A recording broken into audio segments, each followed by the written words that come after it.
Základník číslo 2, domáce družstvo Hrabovec muži na 35 rokov. Toto družstvo sme už dnes videli. Boli štartovaní ako jedno z prvých družstiev tejto súťaže. Na konci prvého kola idú preto, že potrebujú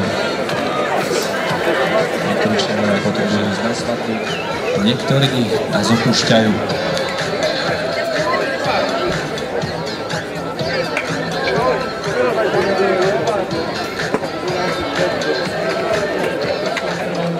Rokitov, družstvo, ktoré je zaradené do okresnej hasičskej ligy Bardejov.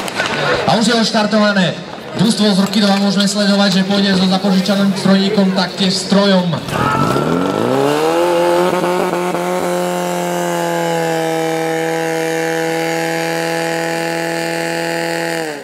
Stranu to bude neskutočne náročné. Áno, je to tak, bude to neplatný pokus, veľká škoda. Problém vznikol na základe, kde sme nespojili C-čku a predu sme to už nerobili. Časomiera nám beží ďalej, to znamená, že to bude neplatný pokus pre Rokitov. Rokitov muži, prvé kolo, nedokončený pokus.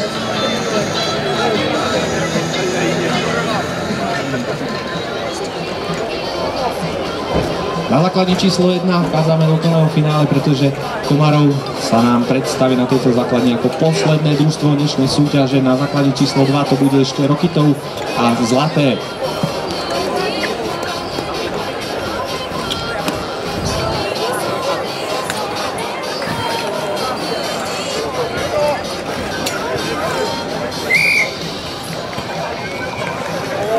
Medzičasom môžeme trošku mrknúť aj na hasičskú stovku, pre koho je to neznáme, môžeme vidieť, čo musí tento jednotlivec hasič zdolať.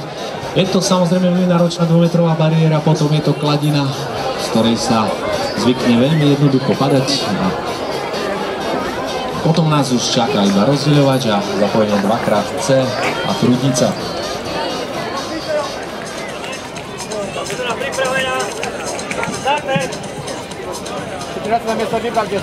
Pozor! Rokitov muži, okresná hasičská liga Bardejov, prvý pokus neplatný, práve sme tu mali veľmi ďaleko, ale druhý pokus vyzerá, že to je dobre rozbehnuté vpredu prúdičky.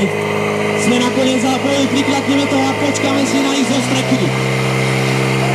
Mašinka 1500 cm kubických nám priniesla čas 17,81